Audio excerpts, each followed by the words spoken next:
मदन मोहन।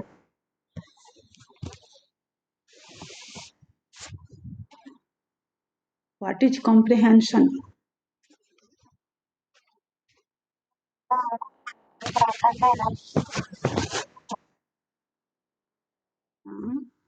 और जब उसे नाउन बनाते हैं तो क्या हो जाता है? Comprehension.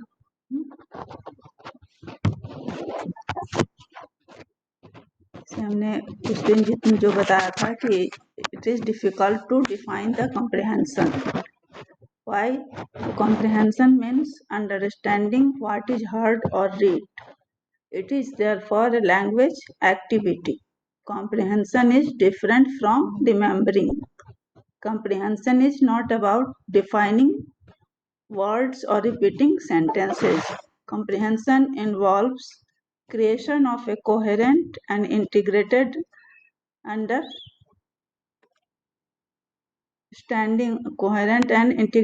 understanding of sentences, paragraphs, and text selections. अब इस सेंटेंस में जो कि इंटीग्रेटेड और कोहेरेंट वर्ड्स आए थे तो उनको डिफाइन करने के लिए हमने आपको बताया था कि integrated means that the comprehender knows that parts of the text go together, and coherent means that the total understandings fits together as a whole. There are no pieces missing and there are no parts that don't make sense. The definition of comprehension refers to your ability to understand something or your actual understanding of something. साथ में ये भी कहा था कि कैसे आप इस पैसेज के जवाब दे सकते हो, किस तरह जो जवाब दोगे वो सही जवाब दोगे। इसके लिए हमने आपको बताया था कि students can write good answers only when they fully grasp the meaning of the passage. Second, when they are able to express the meaning of the passage in their own simple, clear and direct English, यानी in their own words, and when they clearly understand the questions asked, यानी passage को अच्छी तरह समझ सके, उसके जो sentences हैं उनको समझ सके, उनके फीलिंग्स को समझ सके, उसको समराइज कर सके और जो क्वेश्चंस पूछे गए हैं उनको भी अच्छी तरह समझ सके। आप कहते हैं कि टाइप्स ऑफ कॉम्प्रिहेंशन, कितने टाइप्स के कॉम्प्रिहेंशन होते हैं? तो कहते हैं there are 3 types of comprehension. पहला literal, second inferential and third कहीं आप एनालिटिकल मिलेगा, कहीं आपको वो इवेल्युएशन मिलेगा। There are 3 types of comprehension: literal comprehension, inferential comprehension and analytical और इवेल्युएटिव कॉम्प्रिहेंशन। फर्स्ट क्या है? Literal comprehension.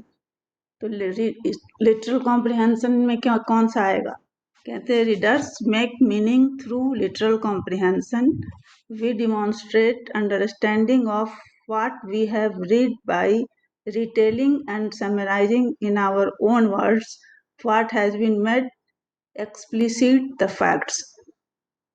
इसे आप सिंपल लैंग्वेज में ऐसे कह सकते हैं कि लिटरल मतलब जो सरफेस पर जिसको ज़्यादा आपको मेहनत ना करनी पड़ती हो, वह आपको वह जवाब तुरंत मिल जाए, इस तरह के कॉम्प्रिहेंशन को लिटरल कॉम्प्रिहेंशन कहते हैं। जो सरफेस पे ही जवाब हो, सतही हो, सतही कॉम्प्रिहेंशन होता है।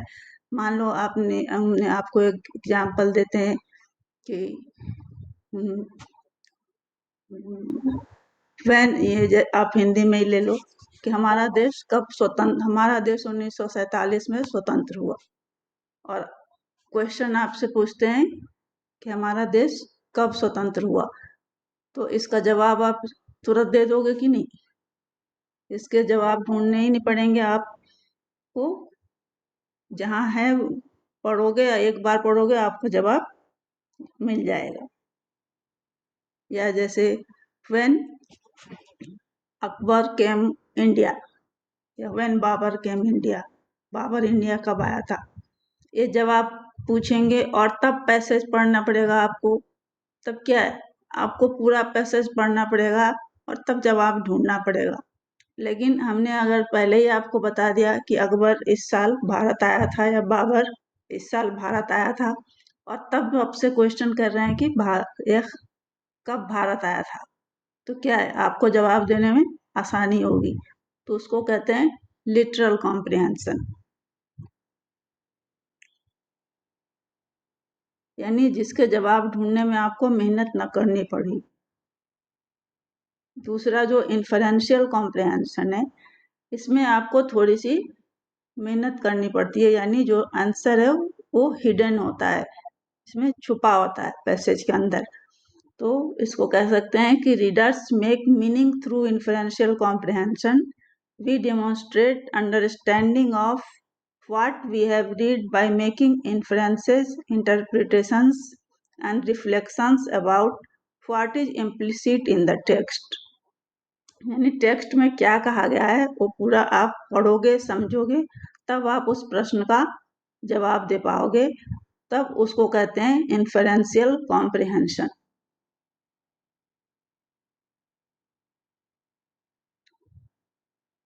थर्ड है एनालिटिकल कॉम्प्रिहेंशन, इसमें कहते हैं कि readers make meaning through analytical comprehension,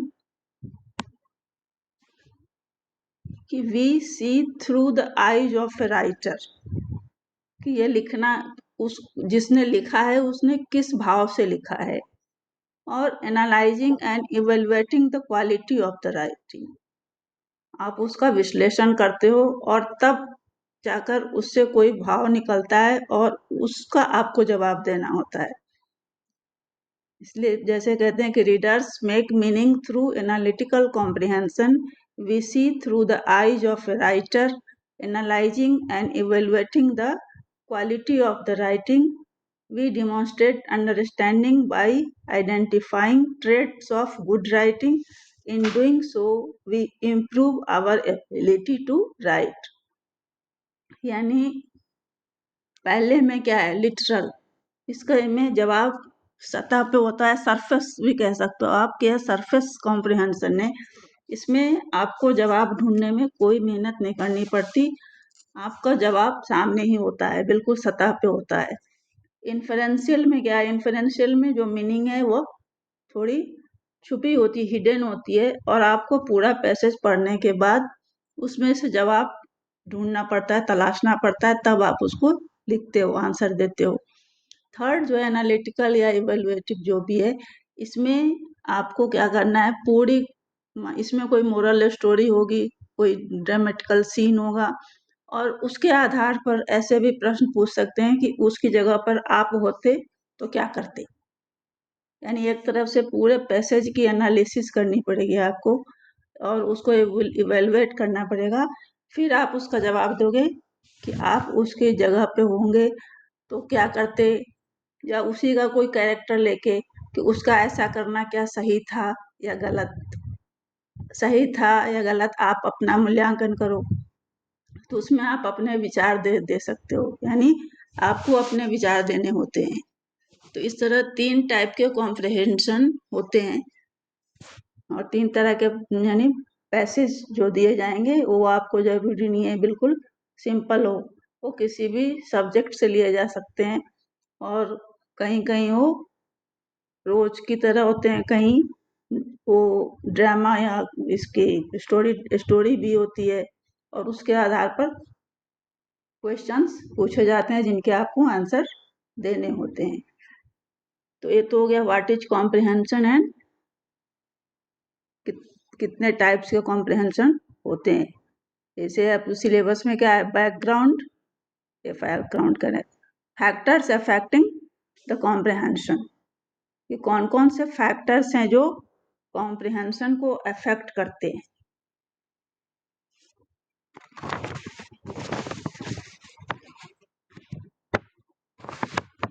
इसमें 5 फैक्टर्स हैं. There are 5 factors which affect the comprehension. Main syllabus में आपका यही है. जैसा कि अब बीएड में आप लोग सारे क्लासेस पढ़ के आए होते हो, तो उन्हें सिलेबस में इसलिए दिया गया है कि कॉम्प्रिहेंशन आप जानते होंगे और इसकी प्रैक्टिस भी की होगी. तो कौन कौन से जो कारक हैं, फैक्टर्स हैं, वो इसको प्रभावित करते हैं.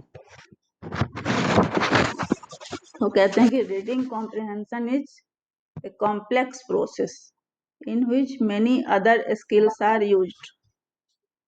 इतना तो आप समझ ही गए होंगे कि कॉम्प्लेक्स प्रोसेस तो है ही, तभी इसमें कई तरह की आपकी स्किल्स इसमें कंबाइन होती है. जैसे आपके कितने अच्छे ग्रामर है, कितने अच्छे आप इंग्लिश जानते हो, कितना अच्छा इंग्लिश समझते हो, और तभी तो उसके आधार पर आप जवाब दे पाओगे. इसको कहा था CAIN ने 2004 में कि reading comprehension is a complex process in which many other skills are used.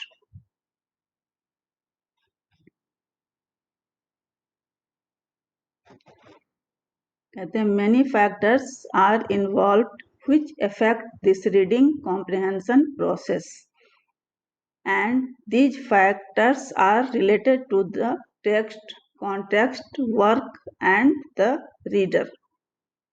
अब इसमें कौन कौन से फैक्टर हैं ये देखो आप. एक फैक्टर जो आप सभी जानते होंगे कि कौन, वैकेबुलरी. आपकी वैकेबुलरी कितनी रिच है, और अब जितनी अच्छी वैकेबुलरी होगी आप उतने अच्छे जो वर्ड्स हैं उसके फीलिंग्स, उसके भाव को समझ सकोगे और उसे अपने एक्सप्रेस कर सकोगे अपने सेंटेंसेज में. तो 5 फैक्टर्स में एक तो आपका वही है. दूसरा है बैकग्राउंड नॉलेज. पहला आप मान लो, इसे आप यहीं से चलते हैं पहले से. First, background knowledge. यानी background information plays an important role in understanding reading. In an effort to understand the text, students rely on their background knowledge to link what they already know with the text they are reading. Background information includes actual student information and textual information. Drawing similarities between background information and texts helps students to becoming more active readers, improving their reading comprehension. तो समझ में आया क्या बोला हमने कि background knowledge, आपका previous knowledge जो है आपके पास, वह इस कॉम्प्रिहेंशन में एक इम्पोर्टेंट फैक्टर है, जो कि किसमें इम्पोर्टेंट रोल निभाता है. आप जो पैसेज पढ़ रहे हो उसको समझने में यह एक मेजर रोल निभाता है. क्योंकि जब आप टेक्स्ट को पढ़ते हो तो आप, हो सकता है उसके बारे में आपका जो पूर्व ज्ञान है, बैकग्राउंड नॉलेज है, उसको उससे लिंक करते हो और फिर उस पैसेज को अच्छी तरह समझ पाते हो. और इस तरह अगर उसमें कोई सिमिलरिटी हुई तो आप बिना ज़्यादा आपको टाइम लगे, बिना टाइम वेस्ट किए आप सभी प्रश्नों के सही उत्तर दे सकते हो. तो एक तो है कि आपका बैकग्राउंड नॉलेज उस टॉपिक के बारे में, उस पैराग्राफ के बारे में, उस टेक्स्ट के बारे में कितना है, ये समझना है कि एक ए फैक्टर उसको प्रभावित करता है. दूसरा जो हमने कहा आपको वैकेबुलरी, कि whether learners have vocabulary skills or not affects their reading comprehension. Learners should be able to understand a word they know and its relationship to other words within the text. Text में जो भी words use किए गए हैं वो उसका अर्थ समझते हो और उसका एक दूसरे से संबंध भी जानते हो. Proper study of vocabulary involves seeing part of a sentence, an explanation, helpful contextual clues, and how it works in a sentence. These word techniques can help improve comprehension. यानी आपको आंसर देने के इसमें जो टेक्निक यूज होती है वह ज़्यादा इम्प्रूव होगी अगर आपकी वोकेबुलरी रिच होगी, तभी आप सभी शब्दों को कनेक्ट कर पाओगे सेंटेंस में और उन शब्दों से क्या अर्थ निकलता है उसको समझ पाओगे और तब आप उस पैसेज से अंतर्गत दिए गए क्वेश्चंस के आंसर सही सही दे पाओगे। तो सेकंड फैक्टर है। थर्ड है फ्लुएंसी, कि फ्लुएंसी कितनी है आपकी पढ़ने की। और यानी आप अगर समझ भी रहे हो सब कर रहे हो लेकिन आपकी जो फ्लुएंसी है वह कम है तो आप ज़्यादा टाइम लोगे और उसमें आंसर गलत होने की भी संभावना रहती है, क्योंकि कहते हैं कि fluency allows learners to store information with precisation, expressiveness and increased speed. The ability to read fluently is developed through practice. As learners become fluent learners, they will spend less time trying to understand the meaning of words and more time considering the meaning of sentences. Over time, fluent readers will develop the ability to respond with understanding of the text. मतलब क्या हुआ कि अगर जिस learners या जिस student के पास fluency होगी या जो फ्लुएंट लर्नर हैं वे कम टाइम स्पेंड करेंगे उस वर्ड्स की मीनिंग को समझने में, सेंटेंसेज को समझने में और बिना टाइम वेस्ट किए वो उसके भाव को भी समझेंगे, उसके पूरे पैसेज के समराइज भी कर पाएंगे और उसके आंसर भी दे पाएंगे। इसलिए फ्लुएंसी भी एक फैक्टर है। फोर्थ है active reading.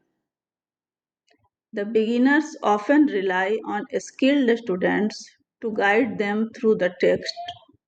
However, as beginners develop and grow older, they are able to monitor the reading comprehension. Students can guide their self-study by identifying cognitive problems as they occur. Students can solve comprehension problems by remembering what they have read, asking themselves questions और checking the text. यानी जो active reading है, active reading means क्या, जो हमेशा पढ़ते रहते हैं और जिनकी प्रैक्टिस होती रहती है उनकी स्किल भी इम्प्रूव होती है, तो उनको कॉम्प्रिहेंशन में ज़्यादा टाइम वेस्ट नहीं करना पड़ता और वे कॉम्प्रिहेंशन की प्रॉब्लम्स को जल्दी सॉल्व कर सकते हैं। एंड जो वो पढ़ते रहते हैं तो क्या है उनकी फ्लुएंसी भी स्वाभाविक है ज़्यादा रहेगी। तो जो जितना पढ़ेंगे, मान लो कोई कमज़ोर वीक स्टूडेंट भी है तो उसके साथ अगर कोई कॉग्निटिव प्रॉब्लम भी है तो वो सेल्फ स्टडी से उसे दूर कर सकता है, क्योंकि सेल्फ स्टडी और कंटिन्यूअस स्टडी जो है वह हमेशा इम्प्रूव भी करता है लैंग्वेज स्किल्स को, उसे कभी भी घटाता नहीं है, उसे हमेशा इम्प्रूवमेंट ही आती है स्टूडेंट्स की स्किल में। और लास्ट है इसका क्रिटिकल थिंकिंग, यानी आप जो सोचते हो वह क्रिटिकल होनी चाहिए, यानी आलोचनात्मक भी होनी चाहिए और यानी हर तरह से आप सोच सकते हो, थिंकिंग पावर अच्छी होनी चाहिए, थॉट प्रोसेस अच्छी होनी चाहिए। कहते हैं students can respond enthusiastically to a well written text when they have critical thinking skills. As students read, they can get the main idea and supporting details, the sequence of events, and the general text structure. Students will also be able to identify textbooks and their impact on the text. Developing meditation skills help to deepen a student's understanding of the text, leading to a better reading experience. इसमें बस ये कहता है कि जो भी student अच्छी तरह किसी चीज को सोच सकता है, उसको हर नेगेटिव पॉजिटिव सारे एस्पेक्ट्स को, वैल्यूज को बारे में अपने विचार रख सकता है, तो वह क्या है, वह जल्दी उस पैसेज के जो आइडियाज हैं, प्रोसेसेज हैं, उनको समझ सकता है और उस टेक्स्ट स्ट्रक्चर को जो भी दिया गया है उसके बारे में जिस भी तरह के प्रश्न पूछे गए हों, वो लिटरल हो, इन्फरेंशियल हो या फिर इवेलुएटिव हो। ये क्रिटिकल थिंकिंग किन के लिए ज़्यादा इम्पोर्टेंट है? जब वैसे क्वेश्चंस जो एनालिटिकल या इवेलुएटिव क्वेश्चंस के कंप्रिहेंशन के अंतर्गत आते हैं, तो उसमें आप समझ सकते हो कि जो क्रिटिकल थिंकिंग वाले होंगे वो उस क्वेश्चंस का आंसर जल्दी और सही दे पाते हैं। यानी 5 फैक्टर्स हो गए जो कॉम्प्रिहेंशन को अफेक्ट करते हैं। पहला क्या हो गया?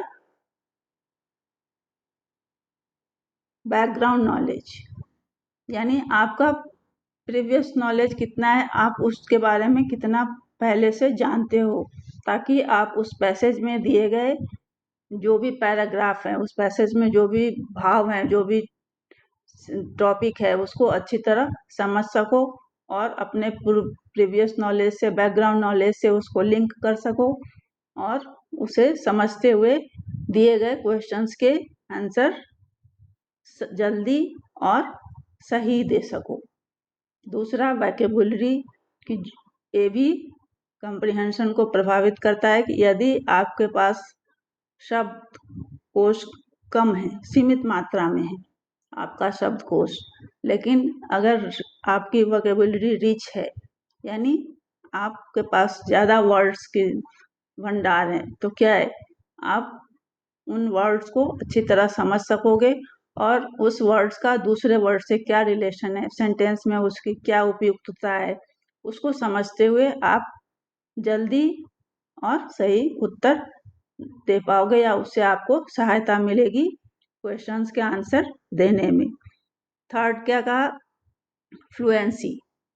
क्या होता है, कोई कोई स्पीड बहुत कम होती है पढ़ने की, किसी की पढ़ने की स्पीड ज़्यादा होती है, तो क्या है कॉम्प्रिहेंशन में कि आपको तो पैसेज पढ़ना है और पढ़ने के बाद प्रश्नों के उत्तर देने हैं, तो जिसकी फ्लुएंसी ज़्यादा होगी, यानी जो जल्दी जल्दी पढ़ ले रहा होगा, तो क्या होगा, वो स्वाभाविक है कि उस पैसेज को जल्दी पढ़ेगा। अगर उसकी वोकेबुलरी भी अच्छी है तो वर्ड्स को भी जल्दी समझ पाएगा, सेंटेंस भी जल्दी समझेगा और फिर बिना टाइम वेस्ट किए, यानी लेस टाइम स्पेंड करेगा और उसकी जो आंसर देने की क्षमता है वह ज़्यादा होगी। तो यानी थर्ड फैक्टर क्या होगी? फ्लुएंसी। फोर्थ कहा था हमने एक्टिव रीडिंग।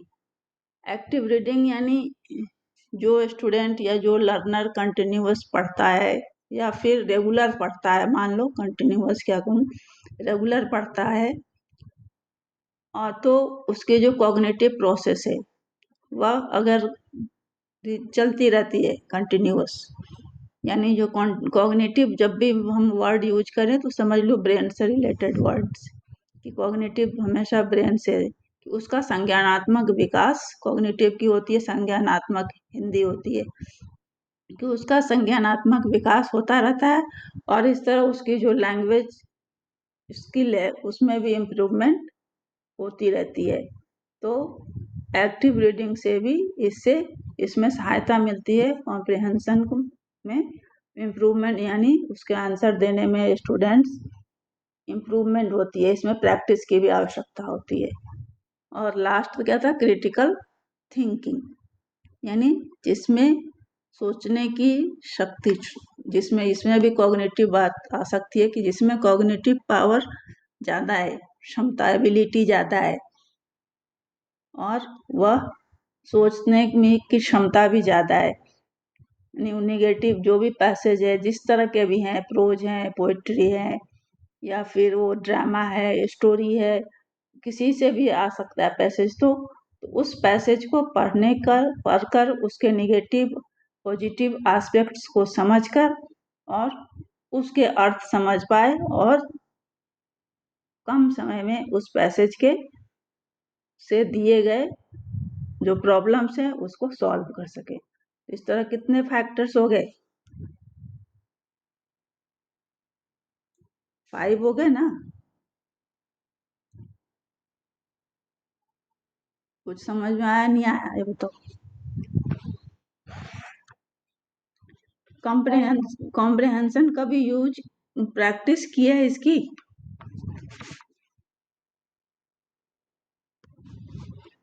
तो उसमें देखते होंगे ना कि कभी कभी ये ऐसे भी टॉपिक आते हैं, मान लो कोई story they the, moral story, और उसमें कहानी है पूरी, मान लो वो किसी के बारे में कि राम श्याम का भाई था, या वह कोई भी स्टोरी ले लो ना, जिसमें कि कुछ नए अंत में मोरल एजुकेशन मिलती हो, नैतिक शिक्षा मिलती हो, अंत में उस स्टोरी का कुछ सार होता हो।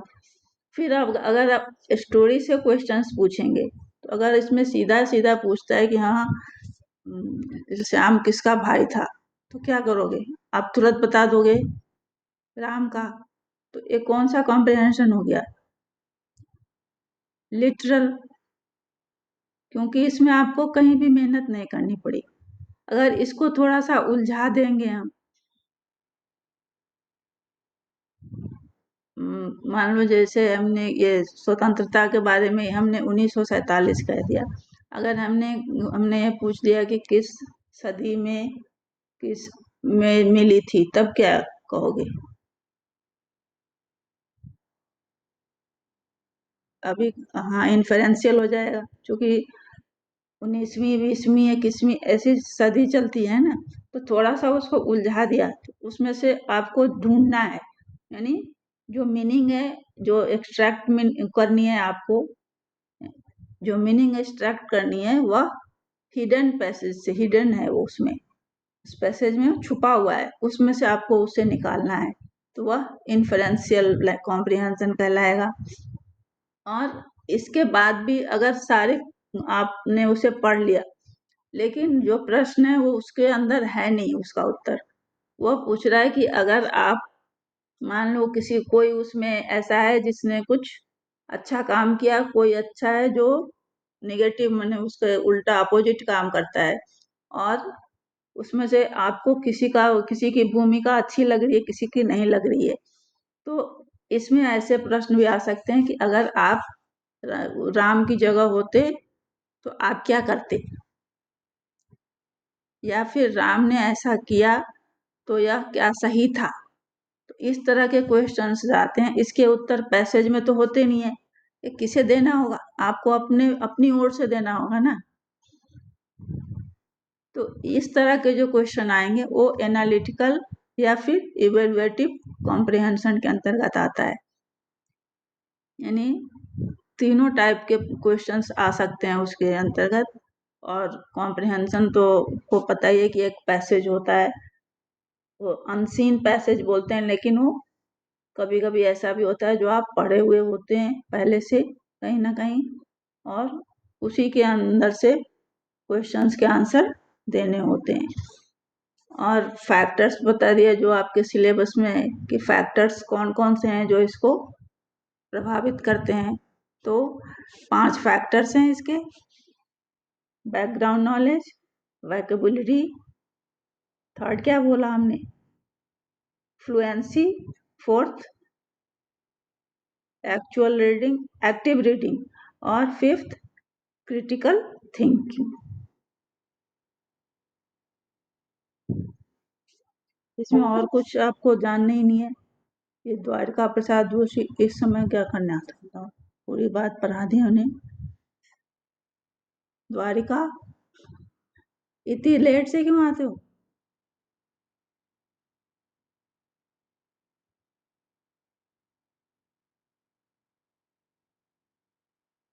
कुछ पूछना है बोलो इसमें।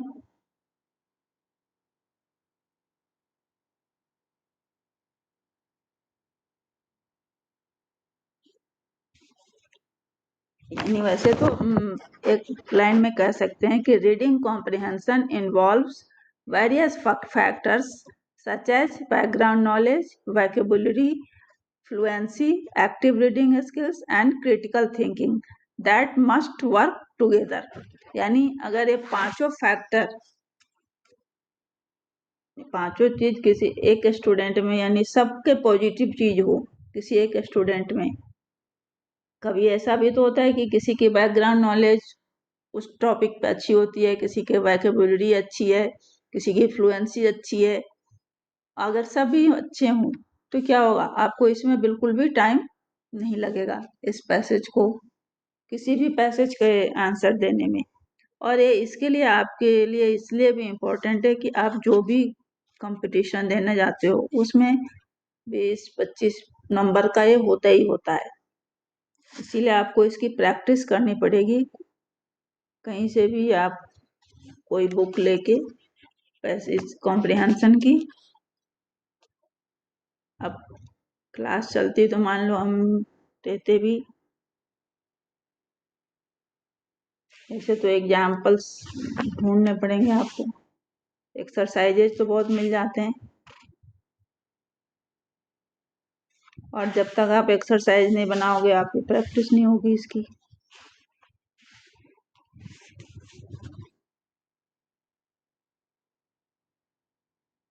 अब पूरा पैराग्राफ पढ़ के फिर पूछें तो कैसे होगा।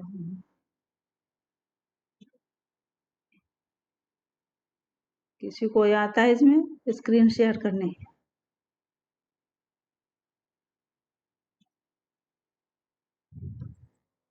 जैसे आप कुछ एक आध पैराग्राफ बनाओ से, और उसकी स्क्रीन यहाँ शेयर कर सकते हो बना के।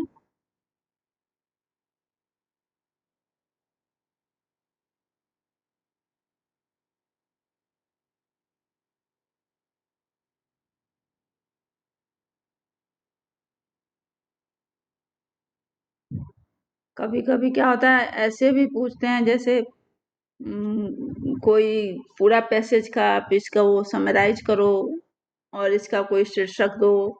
आप हिंदी में याद है आपने कभी सारांश लिखा था? कोई एक पैराग्राफ दिया, उसको कहे कि इसको इसका सारांश लिखिए और इसका शीर्षक भी लिखिए।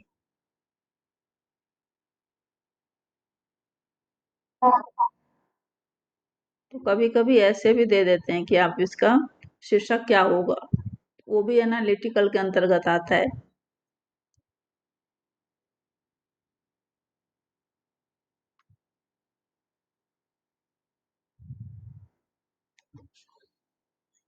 किसी बुक में होता तो,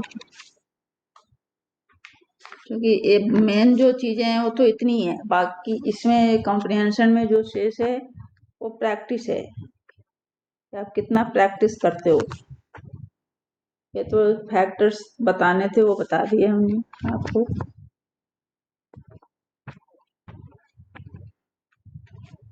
ये हर जगह अनसीन ही अप्रोच हो, पोएट्री हो, कुछ भी होता है अनसीन ही आता है। मान लो हम आपको एक इसमें कहते हैं कि how to attempt an unseen passage, मैंने कैसे अनसीन पैसेज को अटेम्प्ट करना चाहिए। तो कहते हैं इतना तो सभी जानते हैं कि अनसीन पैसेज को समझने के लिए उसे ध्यानपूर्वक तथा सावधानी से पढ़ना चाहिए। यदि उसके कुछ शब्दों का अर्थ समझ में न आए, इसीलिए हमने वोकैब्युलरी की बात की थी कि अगर कुछ शब्दों का अर्थ समझ में न आए तो छात्रों को घबराना नहीं चाहिए, क्योंकि छात्रों को केवल मुख्य भाव ही समझना है।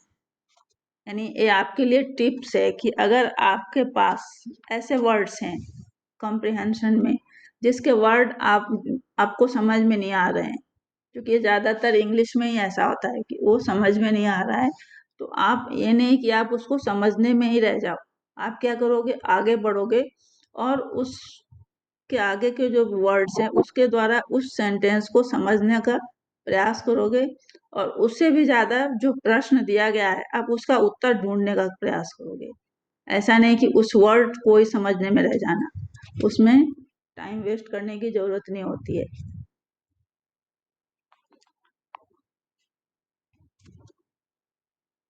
कोई कहीं कहीं तो हेडिंग दे मांगते हैं, कभी हेडिंग पढ़ने के लिए आपको यही करना पड़ेगा अगर शीर्षक देना है तो, कि पूरा पैसेज पढ़िए, उसका मुख्य भाव क्या है वो समझिए, और जिस चीज के संबंध में वो टॉपिक है, कोई तो ऐसी बात होगी जिस पर वो पूरा टॉपिक डिपेंड होगा, या उसी के बारे में वो एक्सप्लेनेशन होगी उस टॉपिक में, तो वही उसका जो क्या होगा शीर्षक होगा, वही उसका हेडिंग होगा। और हेडिंग क्या है, वो बहुत लंबा चौड़ा भी नहीं होना चाहिए, वह 2-4 वर्ड्स 2-4 लेटर्स का होना चाहिए, 2-4 शब्द मुश्किल से होते हैं, 2-4 लेटर्स से 2-4 शब्द, इससे ज्यादा नहीं होना चाहिए।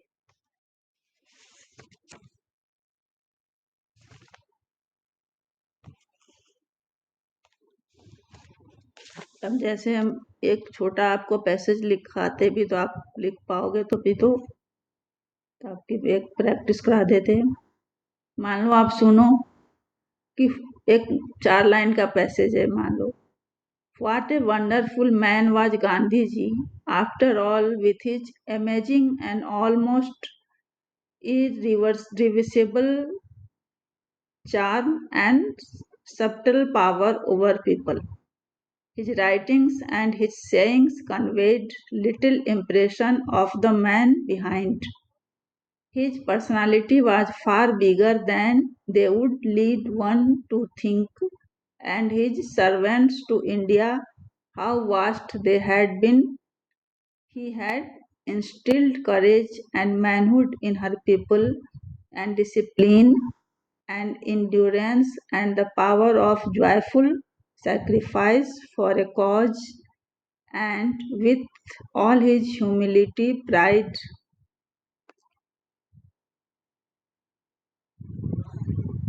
इसमें से एक क्वेश्चन पूछते हैं, मान लो, what was a wonderful quality of Gandhi ji.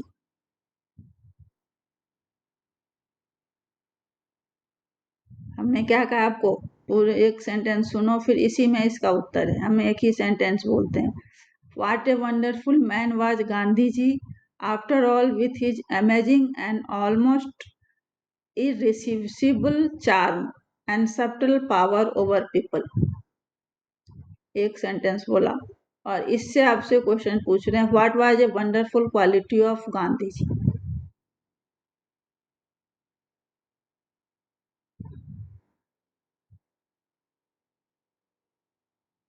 हाँ, आप और सारे स्टूडेंट देखो, यहाँ पे एक ही जो हमने बोला, क्या इसमें ऐसा कुछ नहीं बोला, सिर्फ चार्म बोला। अच्छा, तो आप इसका उत्तर इतना ही दे सकते हो कि wonderful quality of Gandhi ji was his irresistible charm, या फिर आप उसको अपने वर्ड में कर लो, तब भी सही हो जाएगा। ये हमने जो बोला आपको, ये वर्ड है IRRESISTIBLE,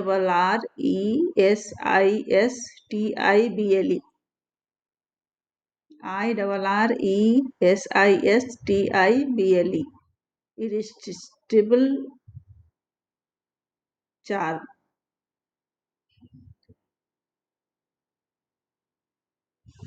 इसे इजी और कोई देखो, जैसे एक सेंटेंस और बोलते हैं हम आपको, the primary function of A newspaper is to supply us with all sorts of news, local and foreign. It gives us information of what is going on in our own country as well as in other parts of the world. But for it, we would have to remain in total ignorance of the affairs of the world. इतना लंबा नहीं, एक ही इसी से question पूछते हैं आपसे कि what is the primary function of A newspaper.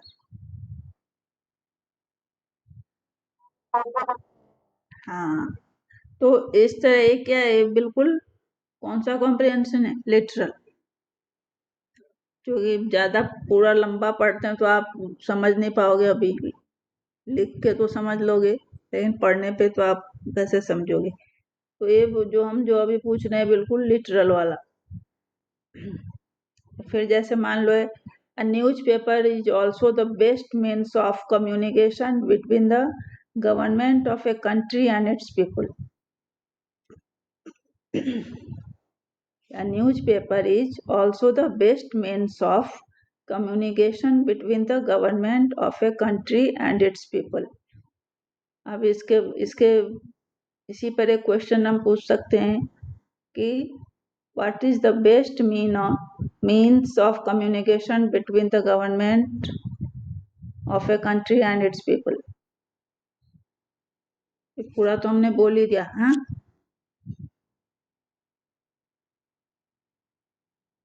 ये न्यूज़पेपर की जगह व्हाट लगाया था, बाकी तो वही है. A newspaper is also the best means of communication between the government of a country and its people.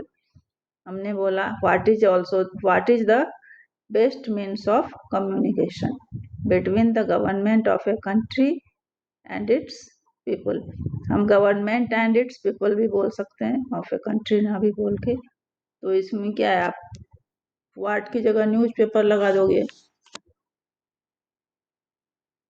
लेकिन ये पूरे पैराग्राफ पर अगर होगा तो इसमें और सभी क्वेश्चंस आएंगे ढेर सारे. 5-6 तो रहते ही रहते हैं कम से कम.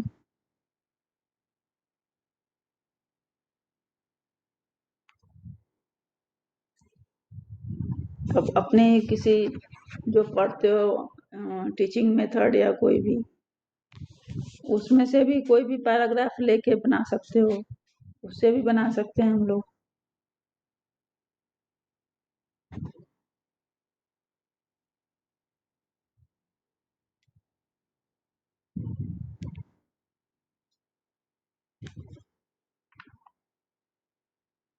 एक जैसे मान लो एक उस पे बनाओ, चलो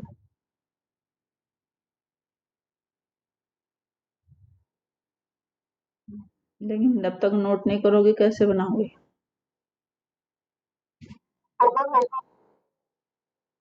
फोटो भेज दूँ? अच्छा,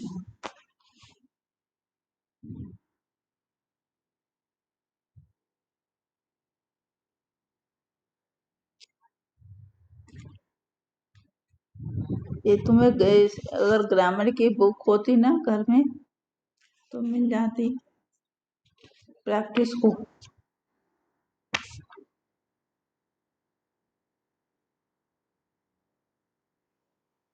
इसे भेज देंगे हम 2-4, ठीक है. हाँ, बनाते रहना घर पे.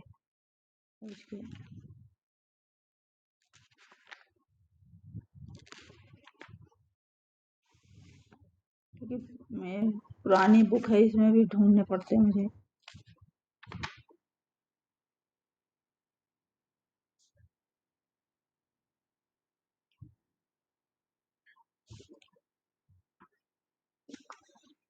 Comprehension, comprehension, okay.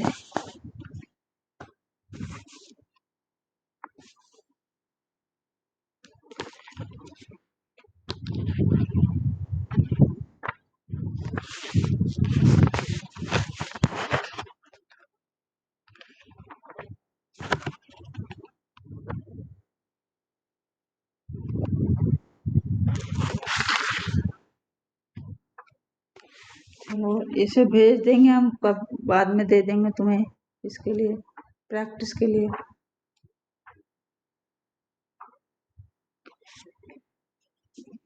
है तो बहुत, लेकिन अभी तुरंत थोड़ी हो पाएगा तुमसे.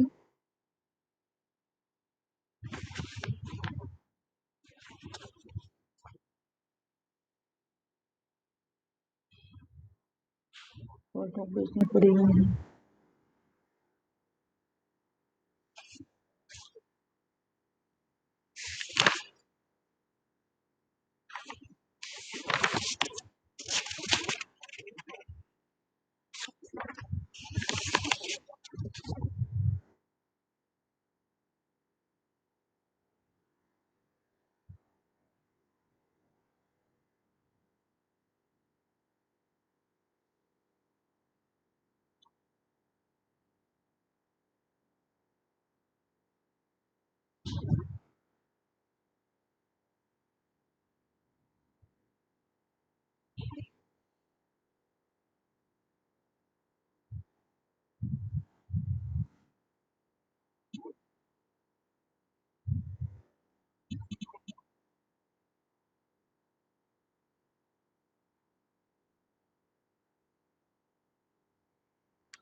एक भेज दिया, पढ़ो तो।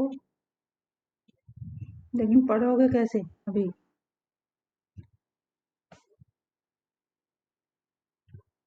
इसे स्क्रीन शेयर करूं तब पढ़ पाओगे कहीं।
एक भेज दिया है, उसे पढ़ना, उसके क्वेश्चंस बाद में कल पूछ देंगे।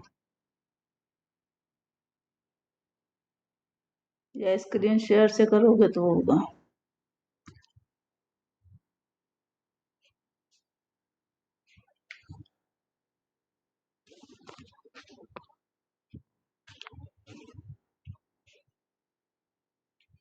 इसमें कॉम्प्रिहेंशन में और कुछ तो नहीं जानना है, बताओ।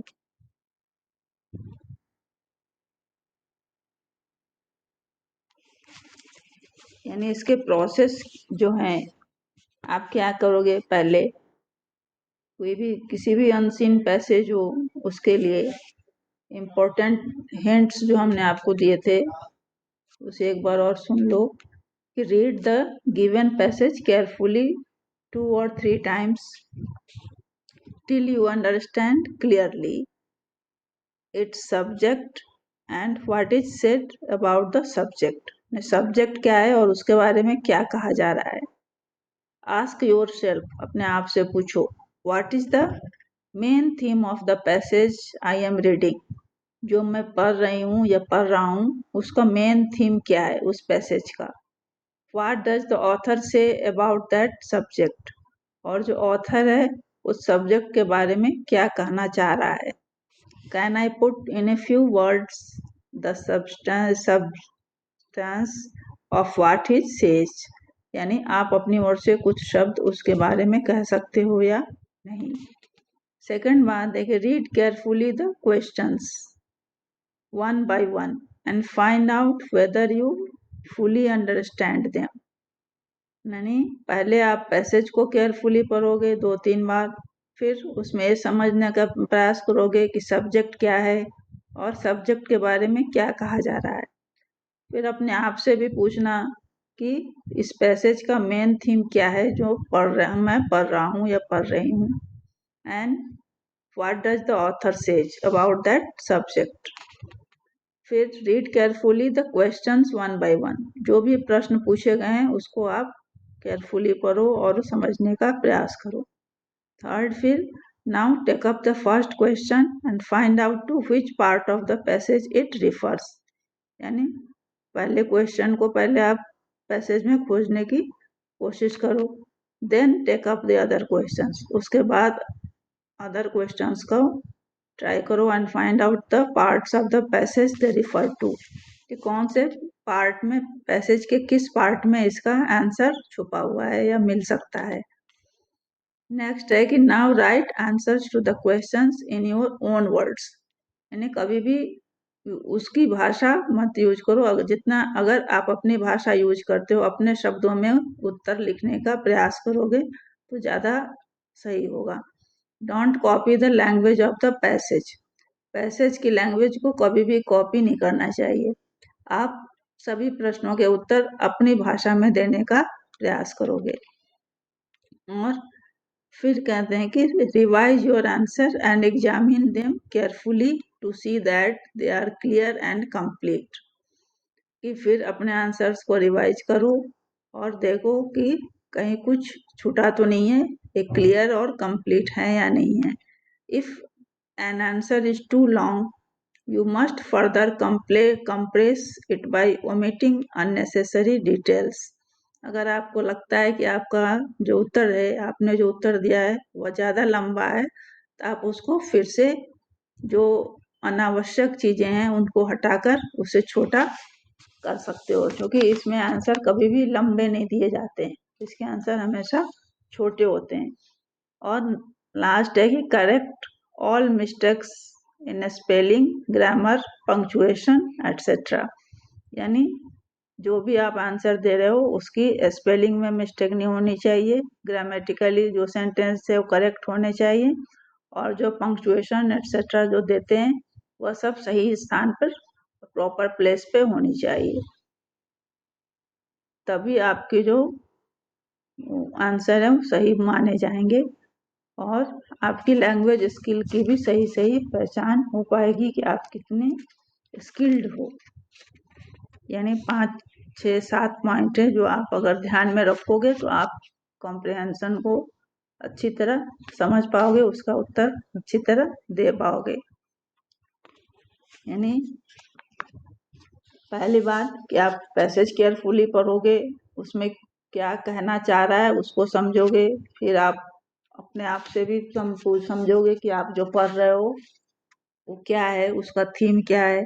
दूसरा, प्रश्नों को पढ़ोगे, उसको अच्छी तरह समझोगे, फिर एक पहला प्रश्न पढ़ के उसका उत्तर ढूंढोगे, फिर उसके बाद अन्य प्रश्नों के उत्तर ढूंढने का प्रयास करोगे. फिर क्या करोगे कि कभी भी जो वर्ड्स हैं उसको पढ़ने में और जो नहीं आ रहे हैं, नहीं समझ में आ रहे हैं, उसमें अपना टाइम वेस्ट नहीं करोगे. सेंटेंस को पढ़कर उसका अर्थ समझने का प्रयास करोगे. तो और ग्रामेटिकली ये सब तो सही होने ही चाहिए, स्पेलिंग मिस्टेक नहीं होना चाहिए, ये सब आप देखोगे. मेन जो आपको हिंट्स हैं यही है आपके लिए, इसके लिए. और प्रैक्टिस के लिए अगर आपको चाहिए तो 2-4 आपको दे सकते हैं, या तो आप बताओ क्वेश्चन समेत भेज दूं, या आप कहीं ढूंढ के करोगे प्रैक्टिस. इसमें मेरा ये काम थोड़ी है. क्या कर लोगे ना? चलो ठीक है, अब कल मिलेंगे, फिर कल देखते हैं क्या पढ़ेंगे सब. और कुछ है तो ध्यान में है तो बताना क्या पढ़ना है. ठीक है.